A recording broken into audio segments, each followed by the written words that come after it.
उज्जैन मामले से जुड़े इस वक्त की बड़ी खबर आपको बता दें। मामले में अब तक 5 लोगों को हिरासत में लिया गया है। 5 मुश्तबा से पूछताछ करने में पुलिस जुटी हुई है। बच्ची के माता पिता की भी पहचान हो गई है। सतना की रहने वाली है बच्ची। 3 से 4 घंटे उज्जैन में रही।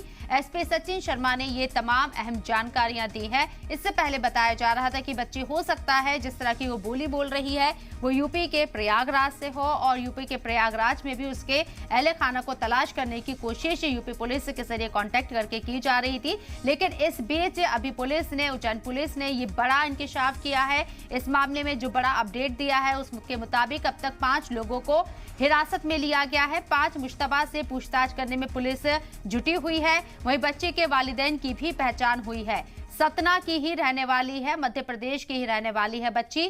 और इसके साथ ही आपको बता दें कि 3 से 4 घंटे उज्जैन में रही। एसपी सचिन शर्मा ने ये अहम जानकारी दी है। इससे पहले बताया जा रहा था कि बच्ची हो सकता है कि प्रयागराज की उत्तर प्रदेश की रहने वाली हो, लेकिन अब ये अहम जानकारी सामने आ रही है कि बच्ची मध्य प्रदेश के सतना की ही रहने वाली है और 3 से 4 घंटे तक उज्जैन में रही है। एक 12 साल की नाबालिग बच्ची के साथ रेप किया गया है और अब इस मामले में पुलिस ने 5 मुश्तबा लोगों को हिरासत में लिया है। तौर पे जब एफआरबी को सूचना प्राप्त हुई तुरंत घटनास्थल पहुंचे थे और घटनास्थल को सुरक्षित किया गया था। एफएसएल और जितनी भी टीम्स है वहाँ पे पहुंची थी। एक बार बच्ची का जब मेडिकल कराया गया तो ये तथ्य सामने आया कि बच्ची के साथ दुष्कर्म हुआ है। बच्ची कुछ बता पाने में सक्षम नहीं थी कि घटनास्थल कहाँ का है, वो खुद कहाँ की रहने वाली है और क्या क्या उसके साथ हुआ है।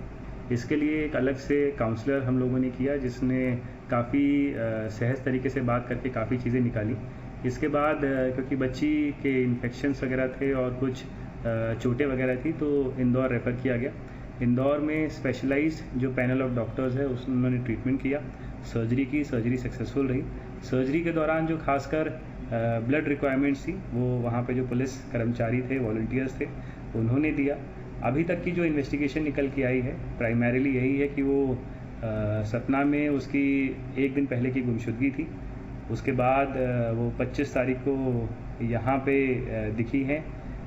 दिखने के बाद एक ऑटो में बैठते हुए जाना पाया गया था। उस ऑटो को जब हम लोगों ने देखा तो उसमें बैक सीट में ब्लड स्टेन्स वगैरह थे। पूछताछ में उसके दौरान ये बताया गया कि वो उसके ऑटो में बैठी थी, उसकी बातचीत वगैरह हुई थी और कुछ समय तक जो विक्टिम है उसके साथ वो घूमा था।